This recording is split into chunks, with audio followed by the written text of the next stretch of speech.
জুমার দিন উপলক্ষে অনেকগুলো আমলের কথা আছে। আমরা যে খুব একটা আমল করি না এটার প্রমাণ কিন্তু আমি শুরুতে দিয়ে দিলাম, যে এত বড় মজমাতে অন্তত 100-200-300 হাত তো উঠার কথা আসছিল, যে হ্যাঁ জুমার দিনে 4-5টা আমল তো একটানে কই এলাতে পারবেন, কারণ যেতে আমল করবে হাতে তো করতে পারবে। তাহলে বোঝা গেছে আমল নাই, ওয়াজ শোনা মুসলমান শুধু। আজকে ওয়াজ টোয়াজ হবে না, আগে ওয়াদা করতে হবে আমি যে আমলগুলোর কথা বলবো এগুলো সারা জীবন করতে হবে। যে তারা নিয়ত করবেন সত্যি সত্যি নিয়ত, আল্লাহরে দেখায় দেখে এখানে মিছা কথা বললে তো হবে না। কোরআন হাদিসের কথা শুনতে আসছেন, সত্য কথা বলবেন না ইনশাআল্লাহ। যারা আমল করবেন নিয়ত করতেছেন, আমি মাত্র 5টা আমলের কথা বলবো। অনেক আমল আছে জুমার দিনের, যেমন জুমার দিনের মেইন আমল, প্রধান আমলটা কি বলেন তো? জুমার নামাজ জামাতের সাথে পড়া পুরুষরা, এটা হলো জুমার দিনের কোন আমল? মেইন আমল। ওইটা আমি বলবো না, কারণ ওইটা আলহামদুলিল্লাহ আপনারা অনেকেই করেন। আমি এর বাইরে 5টা আমলের কথা বলবো ইনশাআল্লাহ। যারা আমল করবেন নিয়ত করতেছেন, এই 5টা আমল এগুলা করতে কোনো পয়সা কড়ি খরচ হবে না ইনশাআল্লাহ। পয়সা খরচ হলে আবার বাঙালি চিন্তা করে নিয়ত করবো কি করবো না, পয়সা লাগবে না, বিনা পয়সা করতে পারবেন, অনেক বেশি কষ্ট হবে না। যারা নিয়ত করবেন, যারা আমল করবেন নিয়ত করছেন, তারা একটু হাত তোলেন। আচ্ছা নামান। নাম্বার 1, জুমার দিন উপলক্ষে সবচেয়ে বেশি পরিমাণে যে আমলটা করতে হবে, পরিমাণে সবচাইতে বেশি করতে হবে, সেটা হলো দুরূদ শরীফের আমল। কিসের আমল? কারণ নবী করিম সাল্লাল্লাহু আলাইহি ওয়াসাল্লাম বলেছেন, আকসিরু আলাইয়া মিনাস সালাতি মিন ইয়াউমিল জুমআতি ওয়া লাইলাতিল জুমআহ। তোমরা জুমার দিন এবং জুমার রাত, জুমার রাত হলো বৃহস্পতিবার দিবাগত রাত, অর্থাৎ বৃহস্পতিবার সূর্য অস্ত হয়ে গেছে, জুমার দিন শুরু। তো এই জুমার রাত এবং জুমার দিন, এই উভয়টাতে তোমরা আমার প্রতি বেশি বেশি করে দুরূদ প্রেরণ করো, আমার জন্য আল্লাহর কাছে দোয়া পেশ করো। ফাইন্না সালাতাকুম মারুদাতুন আলাই, কারণ তোমরা যে দুরূদ পাঠ করো আমার জন্য, এটা আল্লাহর ফেরেশতারা আমার কাছে নিয়ে পেশ করে যে হে আল্লাহর রাসূল, পৃথিবীর অমুক দেশ অমুক প্রান্ত থেকে অমুকের ছেলে অমুক আপনার জন্য দুরূদ পেশ করেছে। এটা তোমাদের এই রিপোর্টটা আল্লাহর ফেরেশতা আমার কাছে বলে, উপস্থিত করে। এই জন্য তোমরা জুমার দিন আসলে বেশি বেশি করে দুরূদ পাঠ করবা। দুরূদ হলো নবী সাল্লাল্লাহু আলাইহি ওয়াসাল্লামের জন্য দোয়া। ওনার জন্য আমাদের দোয়া করলে আমাদের লাভ। আল্লাহ তাআলা তো তার রাসূলের প্রতি রহমত এমনি নাজিল করবেন, আমরা দোয়া করলেও করবেন, না করলেও। কিন্তু আমরা যদি দোয়া করি তাহলে সেক্ষেত্রে ওনার লাভ হোক না হোক আমাদের লাভ নিশ্চিত, নিজেদের লাভ নিশ্চিত। আল্লাহ তাআলা তার রাসূল সাল্লাল্লাহু আলাইহি সাল্লামকে অনেক ভালোবাসেন, অনেক মহব্বত করেন। তার নবীকে তিনি অনেক মহব্বত করেন দেখে তার নবী, তার জন্য কেউ দোয়া করলেও আল্লাহ তাআলা তার প্রতি রহমত নাজিল করে। আর শুধু রহমত নাজিল না, মান সাল্লা আলাইয়া মাররাতান সাল্লাল্লাহু আলাইহি আশারা। নবী সাল্লাল্লাহু আলাইহি সাল্লাম বলেছেন, যে ব্যক্তি আমার প্রতি একবার দুরূদ প্রেরণ করে, একবার নবীর জন্য দোয়া করে, আল্লাহ তাআলা ওই ব্যক্তির প্রতি 10 বার রহমত নাজিল করে। কয়বার রহমত নাজিল করে? রহমত নাজিলের মানে বুঝেন? 10 বার আল্লাহ অনুগ্রহ করেন, দয়া করেন।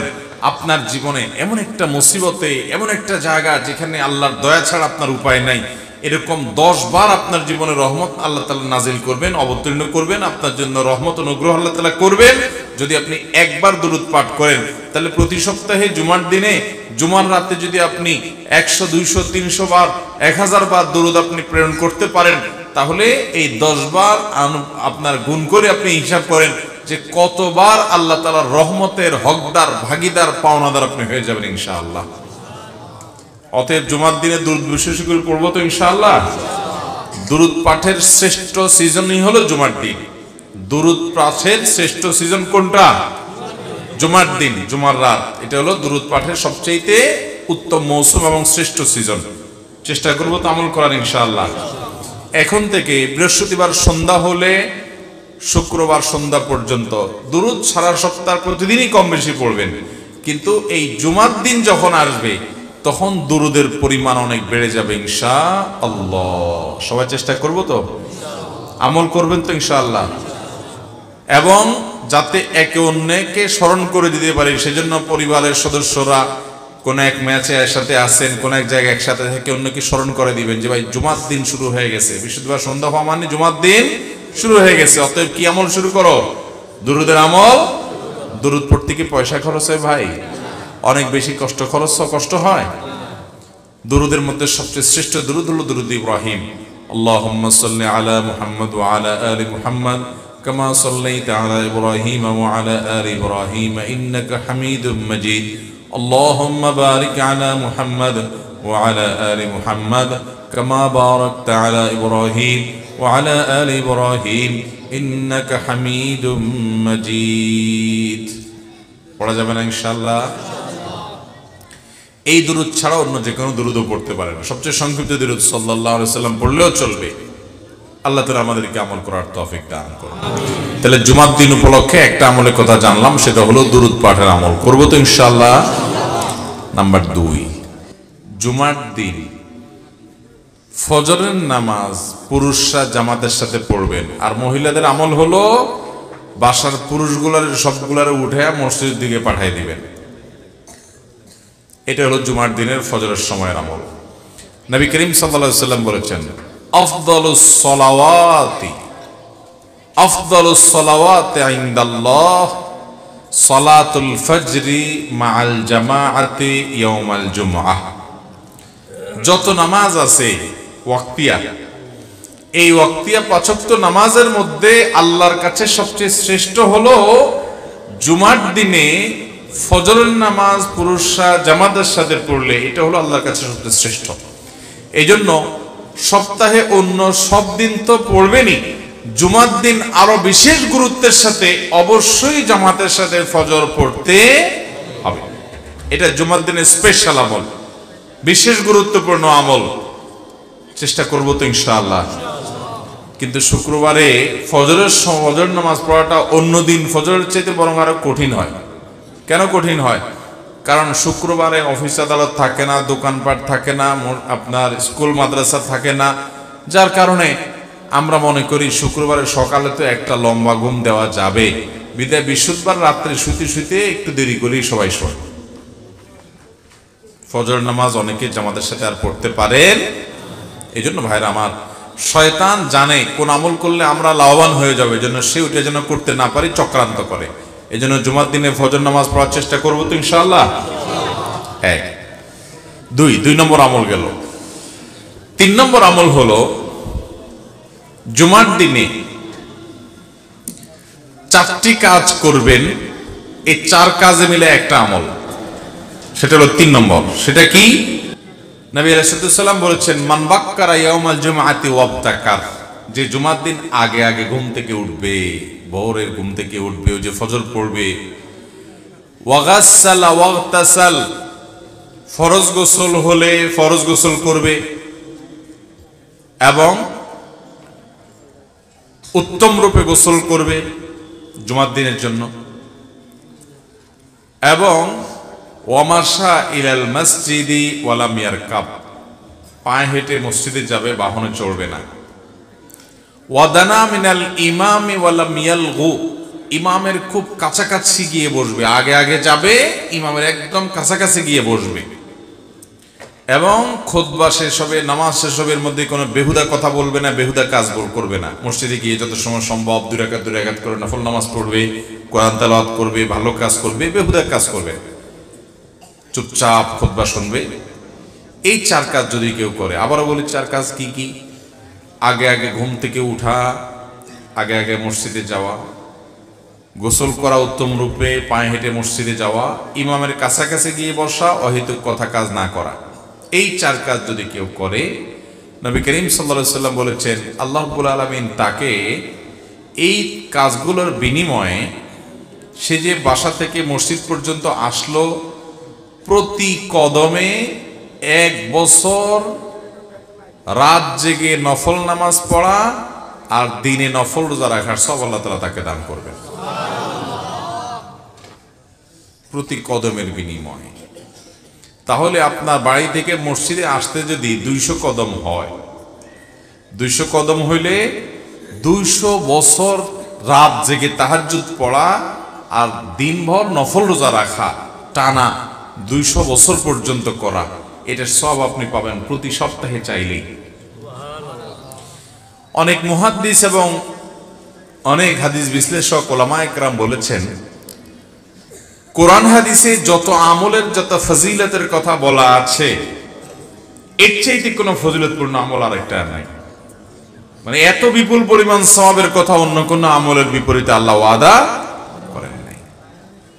তাহলে জুমার দিনের এই আমলটা করবো তো ইনশাআল্লাহ। আগে আগে ঘুম থেকে উঠা, ওই যে ফজর তো মসজিদে পড়বি, এবং উত্তম রূপে গোসল করা, পায়ে হেঁটে মসজিদে যাওয়া, ইমামের কাছাকাছি গিয়ে বসে খুতবা শ্রবণ করা পর্যন্ত কোনো কথাবার্তা না বলা, তেলাওয়াত জিকির আজকার ইত্যাদিতে মশগুল থাকা, এই কাজটা যদি আপনি করতে পারেন তাহলে প্রতি কদমের বিনিময়ে 1 বছর নফল রোজা, 1 বছর রাত জেগে নফল ইবাদত করা সহজ কথা না। এটার সব আল্লাহ তাআলা দান করবেন প্রতি কদমের বিনিময়ে। আল্লাহ আমাদের সবাইকে তৌফিক দান করুন। তাহলে মোট কয়টা আমলের কথা বললাম? 3টা। দুরুদের আমল, ফজর নামাজ জামাতের সাথে পড়া, 3 নম্বর কোনটা? আগে আগে ঘুম থেকে উঠে উত্তম রূপে গোসল করে পায়ে হেঁটে মসজিদে গিয়ে ইমামের কাছাকাছি গিয়ে বসা এবং কোন অনর্থক কাজ না করা। মনে থাকবে তো ইনশাআল্লাহ। নাম্বার 4, সূরা কাহাফ তেলাওয়াত করা। কোন সূরা তেলাওয়াত করা? এমন একটা সময় আমরা আছি ভাইরা, কিয়ামত যে খুব নিকটবর্তী হয়ে গেছে সেটা বিভিন্ন আলামত দ্বারা বোঝা যায়। নবী করিম সাল্লাল্লাহু আলাইহি ওয়াসাল্লাম কিয়ামতের শতাধিক আলামতের কথা বিভিন্ন হাদিসে বলেছেন। সৌদি আরবের প্রখ্যাত আলেমদ্বীন ডক্টর মোহাম্মদ আল আরিফি তার একটা বইয়ে তিনি 141টা আলামতের বিবরণ তুলে ধরেছেন, বিস্তারিত বিবরণ তুলে ধরেছেন। এর ভিতরে 131টা হলো কিয়ামতের ছোট আলামত আর 10টা হলো বড় আলামত। কিয়ামতের আগে এই যে কিয়ামতের আলামতগুলো প্রকাশ পাইছে, যত কিয়ামত নিকটবর্তী হবে তত ঈমানদারদের জন্য ফিতনা সংকুল সময় আসবে। আপনি দেখবেন এখন খারাপ পথে চলতে কোনো অসুবিধা নেই, ভালো পথে চলতে গেলে অসুবিধা, ঠিক না ভাই? ঠিক। আগে মানুষের জন্য মিথ্যা কথা বলাটা কঠিন ছিল, কারণ সমাজে বেশিরভাগ লোক সত্যবাদী হইতো, মিথ্যা বা কথাবাদী যে সে ধরা পড়তো। আর এখন সত্য বলাটাই কঠিন হয়ে গেছে, ঠিক কিনা বলেন? এখন সত্য বলাটা কঠিন হয়ে গেছে না? আগে হারামখোরি কঠিন ছিল, এখন হালাল খাওয়াটাই কি? কিয়ামত যত নিকটবর্তী হবে মানুষ ভালো থাকাটা বরং কঠিন হবে আর খারাপ থাকাটা কি হবে? সহজ হবে। এরকম ফিতনা সংকুল সময়ে আমাদের ঈমান এবং তাকওয়া হেফাজত করা এটা চারটিখানি কথা না। নবী করিম সাল্লাল্লাহু আলাইহি সাল্লাম বলেছেন যে শেষ জামানাতে কিয়ামতের আগে ঈমান ধরে রাখা এটা হলো হাতে জ্বলন্ত কয়লা মুঠ করে ধরে রাখার চাইতে কঠিন। ওইটা যেরকম কঠিন কাজ, ঈমান রাখাটা সেরকম কঠিন কাজ। সেরকম সময় কিন্তু আমরা পার করতেছি এখন ভাইরা। এই রকম সময়ে আল্লাহ তাআলা আমাদেরকে, আমাদের ঈমানকে, আমলকে, তাকওয়াকে ফিতনা মুক্ত রাখুন। আমরা চাই কি চাই না? যদি চান তাহলে একটা বড় আমল হলো সূরা কাহাফ। সূরা কাহাফ নবী করিম সাল্লাল্লাহু আলাইহি ওয়াসাল্লাম বলেছেন, সূরা কাহাফ যে জুমার দিন তেলাওয়াত করবে এটা তার জন্য আলোর কাজ দিবে, আলো, লাইট, ফোকাসের কাজ দিবে।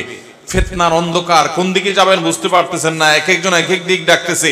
এই সূরা তেলাওয়াত করবেন, আল্লাহ তাআলা আপনাকে পথ দেখাবেন, আল্লাহ নিজে গাইড করবেন আপনাকে। ফিতনার সময় মানুষ দাজ্জালের ফিতনা, দাজ্জালি পনার ফিতনায় পড়বে, আল্লাহ আপনাকে হেদায়েতের পথে গাইডলাইন করবেন। এবং কিয়ামতের দিন যখন অন্ধকারে, গুটগুটে অন্ধকারে মানুষ থাকবে, আল্লাহ আপনাকে গাইড করবেন। কিসের বিনিময়ে? সূরা কাহাফ তেলাওয়াত করার। বিশেষ করে সূরা কাহাফের প্রথম 10 আয়াত যদি কেউ তেলাওয়াত করে আল্লাহ তাআলা তাকে দাজ্জালের ফিতনা থেকে বাঁচাবেন। এই ওয়াদা নবী সাল্লাল্লাহু আলাইহি ওয়াসাল্লাম করেছেন। এই জন্য জুমার দিন কখনো সূরা কাহাফের তেলাওয়াত ছাড়া যাবে না ইনশাআল্লাহ। চেষ্টা করব তো ভাইরা আমার। সূরা কাহাফটা আয়তনে একটু বড়, পড়তে একটু বেশি সময় লাগবে। আপনি তেলাওয়াত করতে জানেন না তো আপনি অন্তত শুনেন, কিন্তু তেলাওয়াত করতে যদি জানেন তাহলে অবশ্যই তেলাওয়াত করবেন। যদি খুব আস্তে আস্তে তেলাওয়াত করেন তাহলে 30 মিনিট লাগবে, 40 মিনিট লাগবে, এর বেশি লাগবে না। তাহলে ইনশাআল্লাহ সূরা কাহাফ জুমার দিন তেলাওয়াত করব তো ইনশাআল্লাহ। ফেসবুকের এই যুগে, ইউটিউবের এই যুগে আমাদের দিনদার ভাইরা যারা 5 ওয়াক্ত নামাজ পড়ার চেষ্টা করেন, সে ভাইদেরও কোরআন তেলাওয়াত করা হয় না ভাই। কোরআনটার প্রতি আমাদের আজকে অবিচার সকল সীমা ছাড়িয়ে গেছে। অন্য সব আমল টুকটাক করা গেলেও কোরআনকে আমরা সময় দিতে পারি না। অথচ ওয়াকাল রাসূল ইয়া রাব্বি ইন্না কওমি ইত্তাখাযু হাযাল কুরআনা মাহজুরা। কিয়ামতের দিন কিন্তু আল্লাহর রাসূল আল্লাহর সামনে নালিশ করবেন যে আল্লাহ, আমার জাতি এই কোরআনকে তারা পরিত্যাগ করছে, পরিহার করছে, কোরআনকে তারা অ্যাভয়েড করেছিল, এই কোরআনকে তারা সময় দেয় নাই, এই কোরআনের কথা তারা শুনে নাই, মানে নাই, ঈমান আনে নাই। এই নালিশ নবীজি আল্লাহর কাছে করবেন কোরআন পরিত্যাগকারীদের বিরুদ্ধে।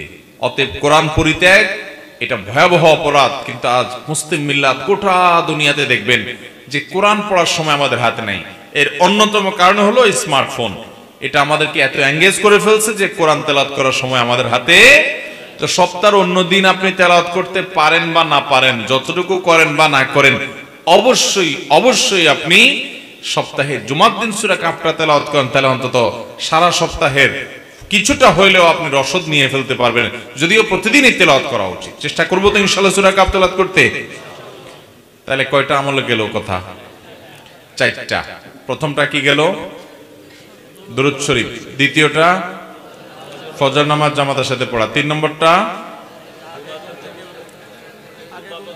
ঘুম থেকে আগে উঠে উত্তমভাবে গোসল করে পায়ে হেঁটে মসজিদে গিয়ে ইমামের কাছাকাছি গিয়ে বসে খুতবা শোনা, অনর্থক কাজ না করা। 4 নম্বর সূরা কাহাফ তেলাওয়াত করা। মাশাআল্লাহ, আপনারা খুব মনোযোগ দিয়ে শুনছেন, দেখা গেছে আমল করবেন তো সবাই ইনশাআল্লাহ। 5 নম্বর হলো জুমার দিনে একটা সময় দোয়া কবুল হয়। নবী করিম সাল্লাল্লাহু আলাইহি ওয়াসাল্লাম বলেছেন, জুমার দিনে একটা দোয়া বান্দার এটা কবুল হবে, এটা ফেরত দেয়া হবে না।